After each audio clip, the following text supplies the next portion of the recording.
It's the 20th episode for this channel. In the very first episode, I talked about how learning to use good form in the gym got me the best results.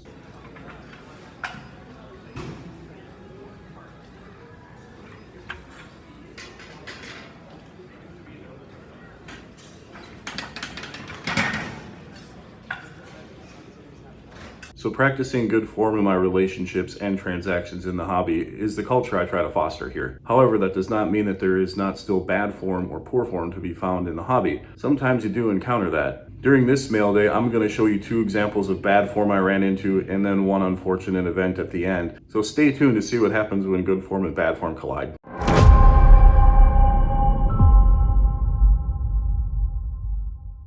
Hey, how's it going, YouTube? It's Ian with Good Form Sports Cards. We're back with another video today. I'm so glad you can join us. This one is a little bit different of a mail day. And as the intro indicated, there's some bad form in this mail day. And I'll tell you why as we go through it. But there's 3 things I ran into where I just found it to be just poor form in general in the hobby. Just things that if you're involved in the transactions of buying and selling, you just don't want to be involved with. One of them, it's not egregious at all. It is what it is. I'll explain everything when I get to it, but channel's going strong. Appreciate everybody tuning in regularly.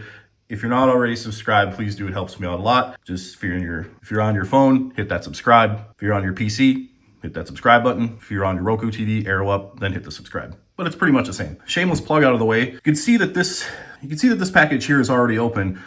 And I'm gonna go to a video that I filmed previously and it'll explain why it's open. But in short, what you're gonna see in this clip, I received this at my home. And how it works is I live in a building with a mail room and it's pretty secure. You put in your code, you get a locker, all this good stuff. So typically your packages are pretty safe.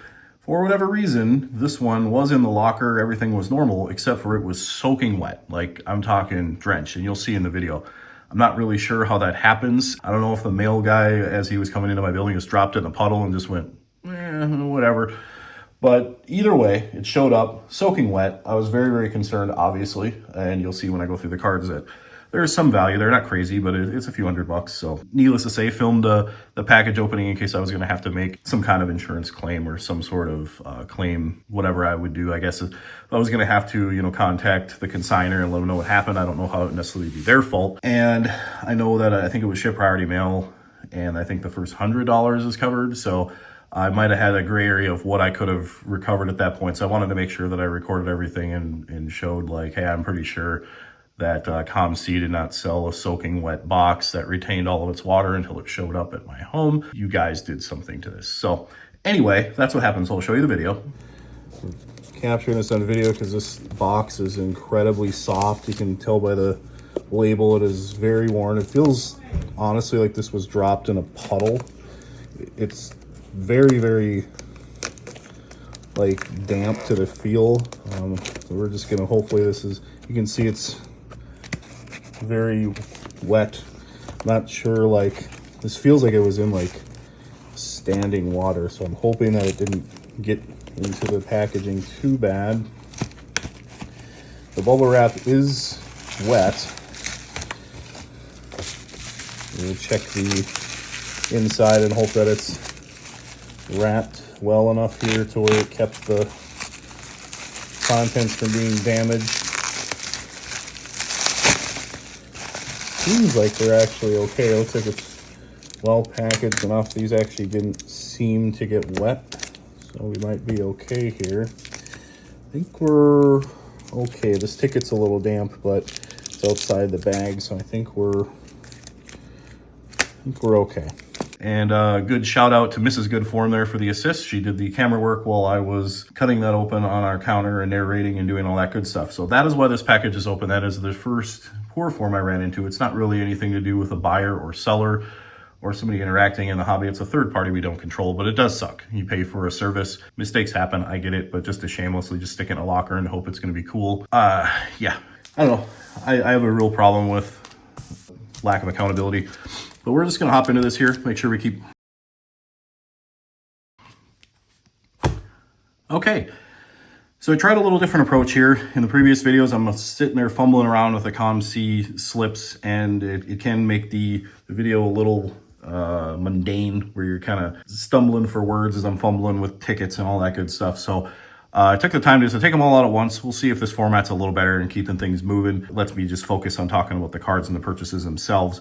But anyways, what I wanted to get at is, before I had gone to the speed as it will be for you, the speed unpackaging of the cards, I was kind of holding tight for one of these to show up, and I'll explain that when I explain why that is when I get there. But since I already had a theme of poor form or just kind of bad things happening around this mail day, I had the chance to just kind of wait, get one more item thrown in there to just kind of go with the theme. So hopefully I've captured it all here, and we have only the good form that I try to display on the channel, in the hobby, and in the gym. Okay, so first, we've got this Juan Soto. It's the Topps Brooklyn collection, and this is the gold number /50. You can see here, it is a thicker card, and it looked really clean otherwise, though, really centered. I don't see any white around here, but again, thankfully there's a couple white corners in the back, which makes it a little easier.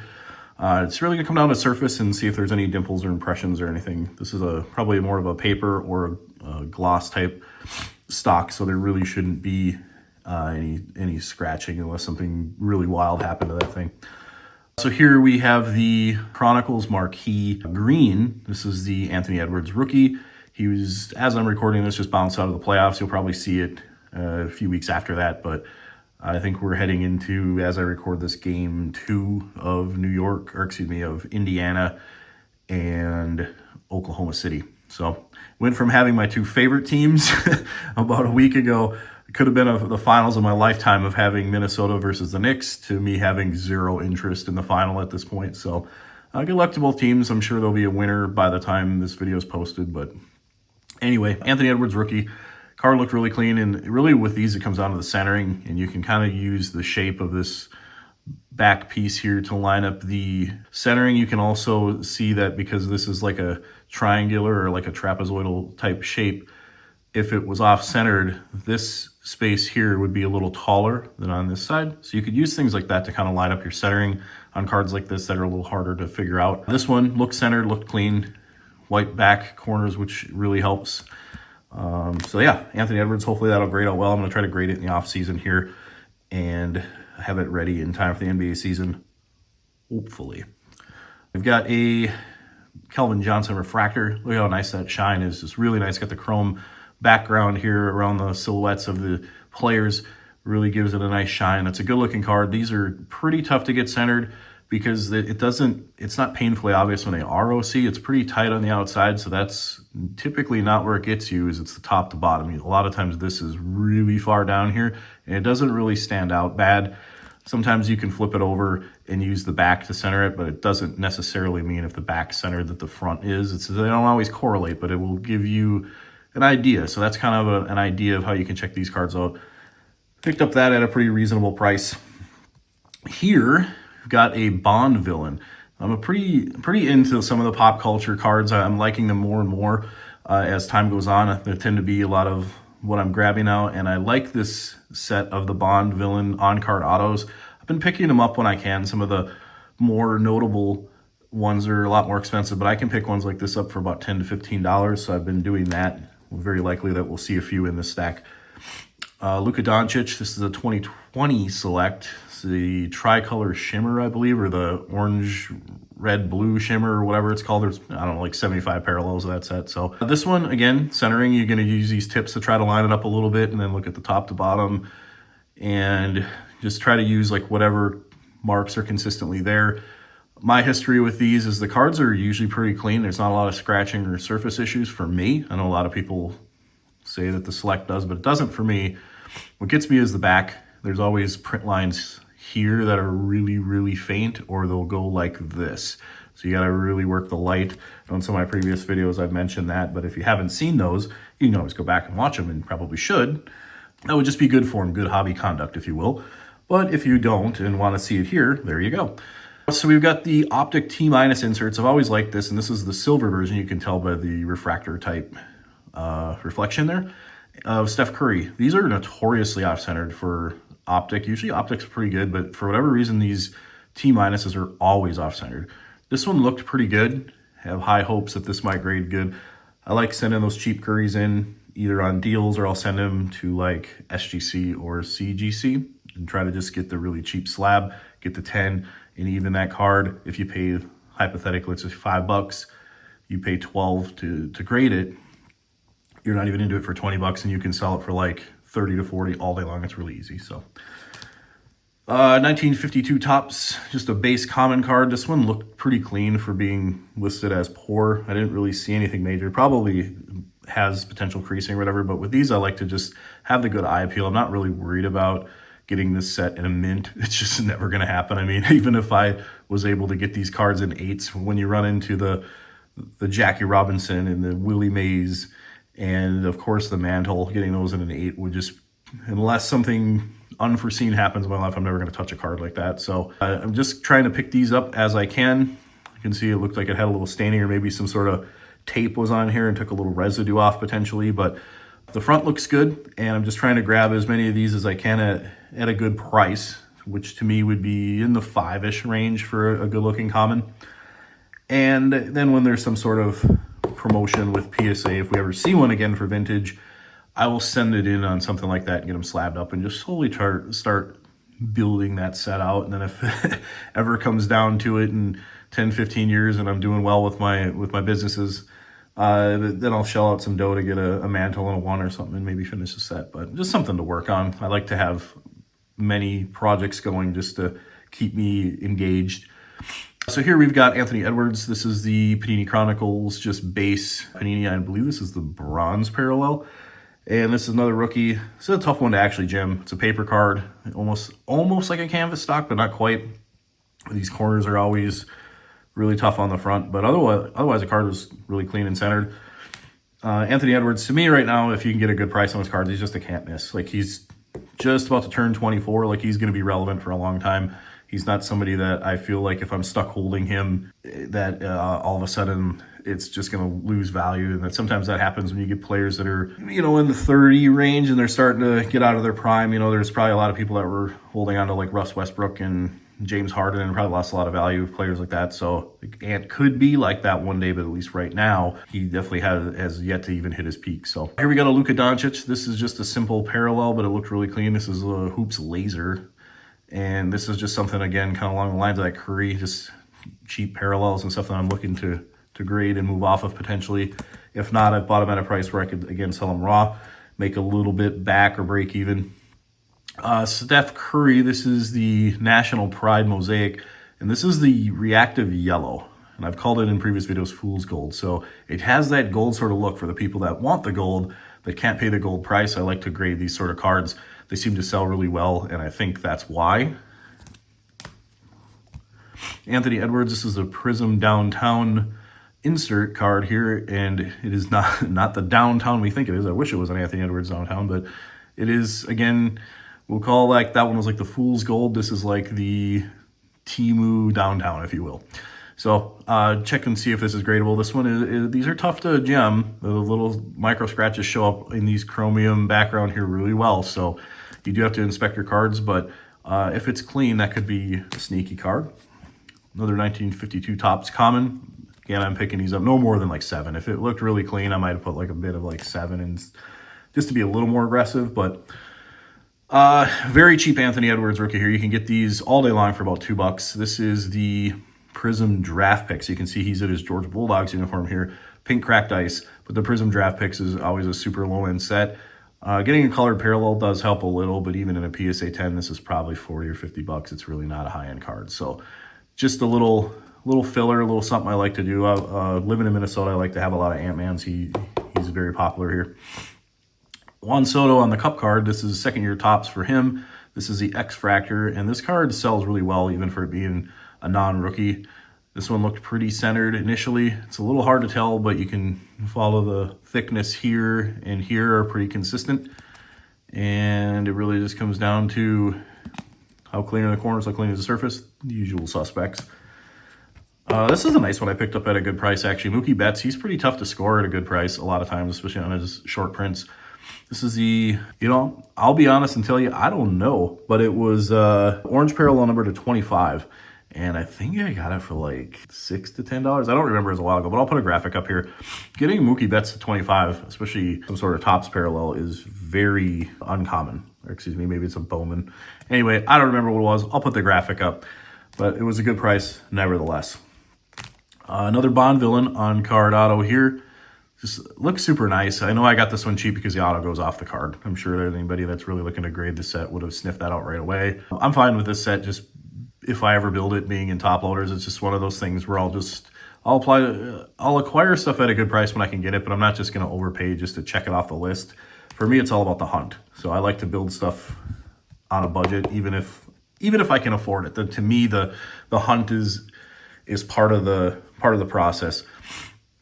Justin Verlander, this is the Topps Heritage Red, Topps Heritage Chrome Red, numbered to 50. Picked this one up also at a good price. It looked really, really centered. These cards tend to have centering issues, but this one looked definitely good enough to have a shot at a 10. We got a Tom Brady. I think this was a second year, if I remember right. I think it's a 2002 or 2003. This is a Prestige Football. And, 2000, I'm going to look at it here. My poor eyes. 2006, actually. So it's not quite that old, but sometimes I'll see those old Brady's. I'll check if they look clean. Then I'll just throw like $1.25 bid on them. And sometimes I'll take them home. I bid on a ton of them, and trust me, I don't win many, but sometimes you do, and you get lucky. And if you don't, you're really not out anything. If you're on a couple early 2000s Brady, if you're out $1.25, who cares? Same sort of card as that Mookie Betts before that I didn't know what it is, so I also don't know what this Freddie Freeman is, but I think it's some kind of a Bowman set. I should know by this BL logo, but it's just not coming to mind. But Freddie Freeman, numbered to 25, orange pillow. This one looked really clean as well. Just hoping to go rod a grade on that. This might be the second year Brady I was talking about. Nope, this is the same year, 2005. I don't know what I'm talking about. 2005, 50th anniversary Topps Tom Brady. It's a good looking card. I like these. It almost has a National Treasures type feel to it. It has a similar type look. So it's a good looking card. I would have picked this up for like $1. And we're going to try to rod a grade that. So we have a Select Certified. This is Ken Griffey Jr. These were fairly common back in the day. I think I picked this up also for like $1. Just going to check for how clean it is. If it's gradable, we'll obviously grade it. If not, just move back off of it. So Junior is always a safe buy at $1. A Freddie Freeman Topps rookie. Looks like I did not get all the little paper tickets. So my OCD demands that I do this now. Okay. So yeah, this one looked pretty centered. I would be picking this card up for about $13 or less. Now that Freddie Freeman's probably in the top 5 of the MVP race, if it was the award was given out today, I'm sure you cannot get into this card for the price that I did. So if you're watching this in June and saying there's no way you got that card for $13, you're absolutely right. I got it for $13 probably at the end of April. So we've got a Steph Curry Optic Splash. Now this is, I don't remember if it's like a purple. I think this is the purple parallel. It looked pretty clean. It's just same process as always for the Steph color. We have a Blake Corum here. This is the Leaf Certified rookie, number to $2.99, super low end. This would have been a $1 pickup for sure. Just a flyer. Pick up cards like that, and then if it doesn't amount to anything, you're out $1. You can throw it in a serial numbered rookie lot 2 years, 3 years from now, and whatever, get part of it back, I guess. So we got Anthony Edwards. This is a mosaic green, and this is the true rookie. You notice it's not the debut or anything like that. This one looked pretty centered for the most part, and it's really just going to come down to the surface and print lines on this one if it has them. So we'll just check that out and hopefully go rod a grade on Mr. Edwards. And finally, there's been some of these cards in past videos. I think I had a George Washington and a Charles Darwin or something, if I remember right. But Julius Caesar, this is the 1952 Topps Look and See set. Seeing a little bit of staining on the back, but I just like these old cards of iconic people. It's like holding a piece of history. Pretty cool. So the last from the COMC order, we got a Russell Wilson Select Silver Field level, and I picked this one up. I think it was for like $10 or $12 or something. It was like, you can't even get it graded for that much. But to get the short printed level in a silver Russ Wilson Super Bowl champ, to me, it was a can't miss. I don't know that I'd make a ton of money on it, but certainly not going to lose. And another card for the 1970 Topps Registry set. This card I would have picked up for about $15. So that is the COMC order. And the bad form, which you saw in the near the intro with the soaking wet box. So now off to some poor form a bit. Part of it is me getting wordsmithed. So it's a little bit about, I don't know if you call it deceptive practices or what, but okay, so I bought this card and it was listed, so I paid for shipping and it was like, I'll put the graphic up on the mail, but it's over $20, so it doesn't apply to the eBay standard envelope program. Those cards have to be $20 or less. So it was listed as first class mail, and you paid either $4 or whatever it was, something like that. The seller didn't necessarily mislead. Part of that was me just putting thought into it and I guess common sense, which I should know right there, you can't do it. But it was not shipped in a bubble mailer. It was not shipped, well, it was shipped first class, and I'll show you how. But now I know why there is no tracking number provided, which is part of what you're supposed to do on eBay. You are supposed to put tracking in, and the seller did game the system, and I'll tell you why it's bad form in a minute. But the card arrived okay. It was a Cecil Fielder 1991 Donruss Elite. I have built this set in PSA and CGC high grade. I just continue to buy really, really good raw copies that I hope I can grade into better versions of the cards I have. I've yet to grade a 10 on one of these. I hope someday it happens, but they're extremely rare. They're like low pop. I'm talking like pop 10 or lower for most of them. So, I mean, they do not, PSA is not giving a 10 out very often. So getting these in 9s is pretty strong. So why was the purchase bad form? So it's listed first class mail. It exceeds the $20. So just knowing eBay and poorly assuming that everybody that's on there understands the terms of what they're doing and is following the rules, so to speak, that would have needed a tracking number, but it couldn't have got one from an eBay standard envelope. So I'm looking at first class, which now has been changed to ground advantage. So I didn't ask any questions. I was like, oh, let's pay the $4. It's going to come in a bubble mailer. Well, it shows in this with a first class stamp. And it came all the way from Indianapolis to the Twin Cities here in Minnesota. Thankfully, it made it, but I mean, it was shipped in this. It wasn't folded in paper. There was no painter's tape at the top. There was no team bag. I mean, this thing was moving around pretty freely, and I mean, it's not like it's really tight in there. So I have a real issue with this, and I've seen in different threads and community areas. This is a topic that's up for debate often.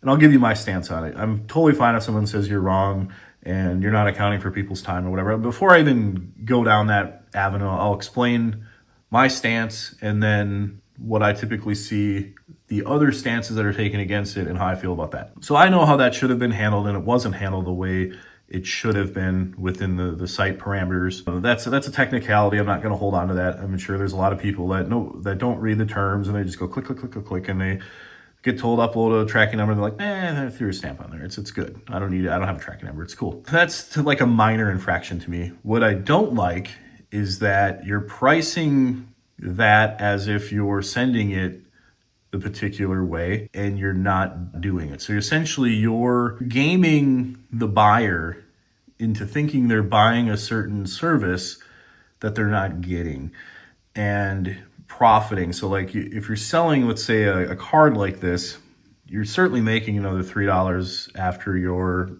12-cent envelope and first class stamp. I don't care if people make money. I really don't. Obviously, I'm in this to flip cards a lot of times and make money. But I could tell you with the utmost certainty, because I've calculated it out, I know exactly how much materials I put into my eBay standard envelopes. I know how much materials I put into my bubble mailers, and that comes down to the top loader, the team bag, everything, the cost of the mailer itself. And then I've already factored in that eBay is going to take their percentage out, and I mark that. So let's just say for my eBay standard envelope, my price is $1.59. That's what I charge. And people might look at that and go, that's bullshit. Your stamp is 97 cents. Where do you come up with that? You're trying to game us a little bit. Well, I can tell you right now, eBay is going to take their percentage off $1.59. It's going to put it down in the $1.20-ish range. Stamp's 97 cents. That leaves us roughly 30 cents to play with. I can tell you my envelope is 21 cents that I buy in volume, and then you have your soft sleeve, top loader, all that stuff that takes up the rest. I'm literally making, depending on how the site rounds it, 1 cent or breaking exactly even every single time I do that. Now, Do I expect everybody to have their process drilled down like that? No.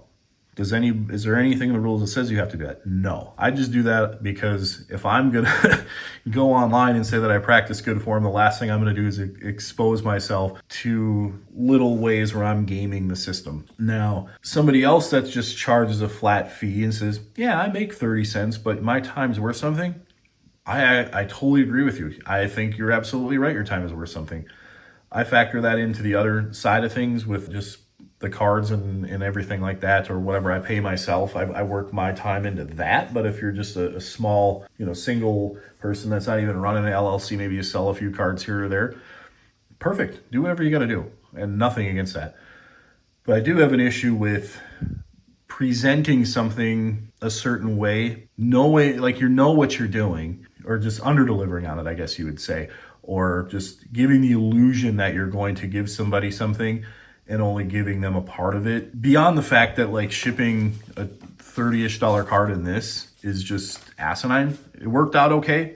And that's typically what I see in the forums, is when someone like me goes on a rant and they go in there and say, this is BS. There's always a person like, well, dude, the card made it though. The card made it, so it's all good. Like, I can tell you right now, if you do that time and time again, you're gonna have more claims than anybody. So it is what it is. Did I leave negative feedback? Did I blast this guy? Am I going to put his information on YouTube? No. It's not that big of a deal, but it's just something I want to share because the way that it looks is just not good. Would I buy from the guy again? No. I immediately blocked him. I don't even want to see what he has for sale. I just don't care. Like, I just don't deal with that at all.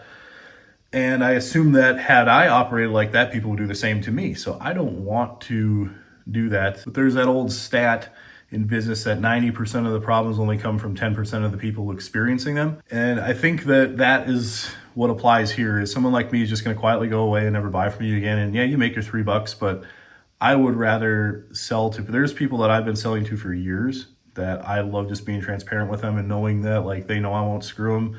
And I know that they're a reliable buyer. We've got a good relationship. And to me, that's worth way, way, way more than just pulling off a shipping scam. So whatever it is, you can sell how you want. I'm just sharing my point of view.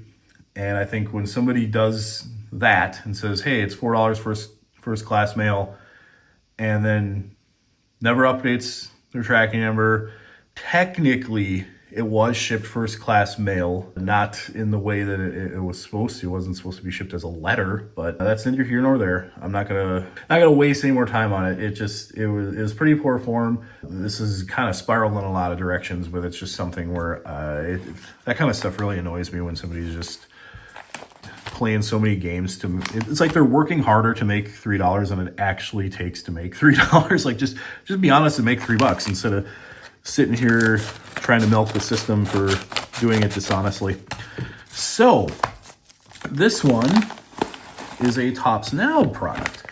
And why I say this is bad form, I'm gonna give Topps Now a break. It wasn't bad form, but it was just something that happened unfortunately. So here this should be, assuming I open the right package, the Alex Ovechkin goal record Topps Now purchase. And from my understanding, it was a set of stickers that you get. It was taking like forever, and I was afraid this got lost in the mail. And Topps Now is pretty good about updating you. If you haven't bought from them before, I would absolutely encourage you to, if it's a product that's interesting to you. The process is pretty good. You go right on the site, or go right into their website. It's very easy to navigate. You just buy it. I mean, you can pay like Apple Pay, PayPal. I mean, it takes everything. It's very convenient.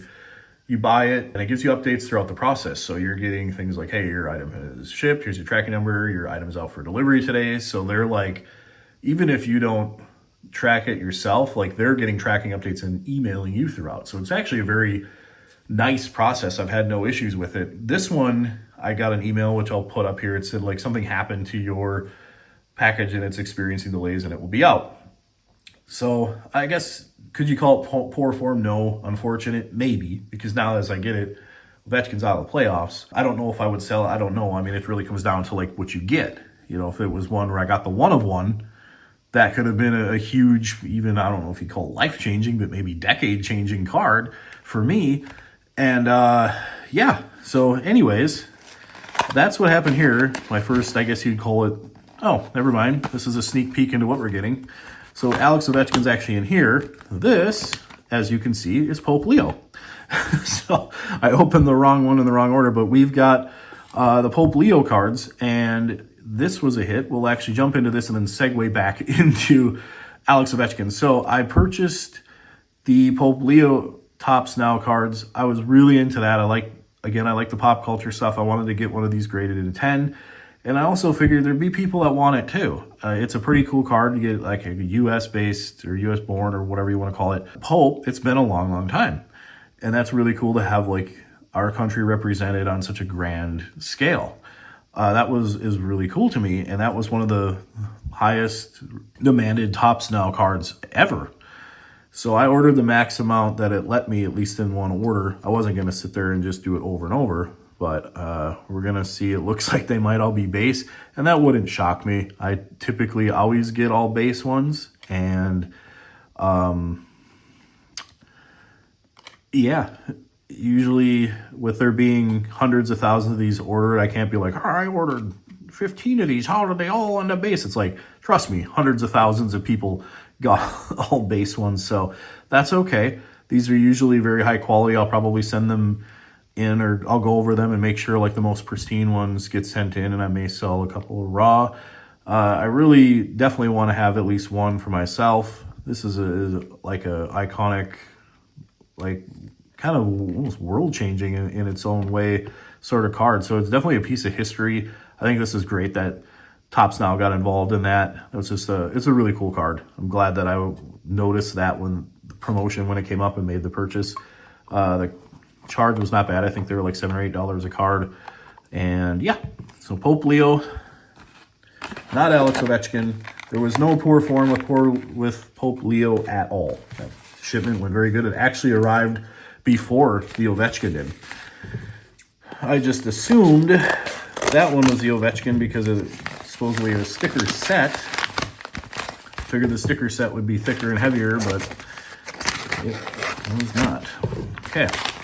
We will get this last item here. And there's a invoice in that one. So, final thing here. And again, the form wasn't too terrible. They can't obviously help if they being Topps Now can't help if there's a printing issue or whatever. I mean, they kind of can, but that's more like a production thing, not necessarily a website. And you know, they're all part of the same team, but there's nothing they can do but communicate that stuff back. So here we've got the sticker set. I haven't decided if I'm going to open them. I think I'm going to keep one sealed and then try to get one slabbed. I think it would be really cool just to display them, but it is a 10 sticker set of Ovechkin. Looks like, again, I got the base ones here, so I waited and waited and waited for the grade 8, but I think it has certainly a photo of his record-breaking goal, and I think it has like some highlights, just like 10 major highlights from throughout of his career. That to me was like a must-have. I think when you see that, even like I have no, I don't know if you'd say like a collecting, if you will. I have no desire to collect many Ovechkin cards. I certainly wouldn't turn them away from a value standpoint, but he's just not on my favorite team, not my favorite player, but he's very good. I like him, but it's just, you're not going to see me purchase a lot of Ovechkin cards with the intent to keep them. So that is the mail day. Probably the bulk of mail day was me whining and complaining about a $4 shipping charge, but that just, Peter Griffin would tell us, that really grinds my gears. I don't like deceptive practices. I appreciate you tuning in, as always. As I said at the beginning, I'm going to wrap it up the same way. If you could like, comment, subscribe, get involved, pump up the channel a little bit, I would appreciate that very much. And I have a special surprise for when I get to the 200 subscriber mark. I'll announce that in that video once we surpass the 200 subscribers.